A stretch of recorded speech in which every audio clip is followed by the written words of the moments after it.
Oui. Jacques Morand, vice-président de l'UFOLEP, bénévole en charge du sport et société. Alors l'UFOLEP est une fédération sportive affinitaire qui a un objectif très clair, rendre accessible à tous l'activité physique et sportive avec tout ce que peut apporter le sport en termes de valeur. Je m'appelle Inès Bouziani, je suis en formation au CQP depuis septembre. J'en ai appris plus sur certains sports, plus approfondi sur les règles, de connaître notre formation avec plus de débouchés plutôt qu'à l'école.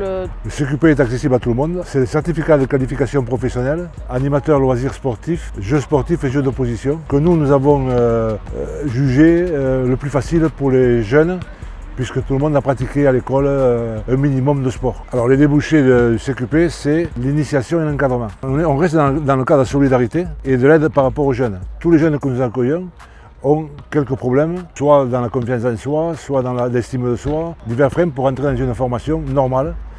La formation normale, c'est 2 jours par semaine, nous c'est 4 jours. On ne peut pas être empathique, aimer s'occuper des autres si on ne s'apprécie pas. Beaucoup de jeunes n'ont pas de diplôme, le premier diplôme qu'ils ont eu, c'est le secourisme. C'est valorisant d'acquérir des diplômes. Avec le CQP, vous avez le droit à encadrer tous les publics. C'est-à-dire qu'on peut aussi bien rentrer dans une crèche que dans une maison un EHPAD. Moi je m'appelle Enzo et je suis en formation au CQP ALS. Dans l'option JSG, on a les jeux collectifs, donc tout ce qui est foot, basket, handball, etc. On a les jeux d'opposition, donc tout ce qui est lutte, boxe.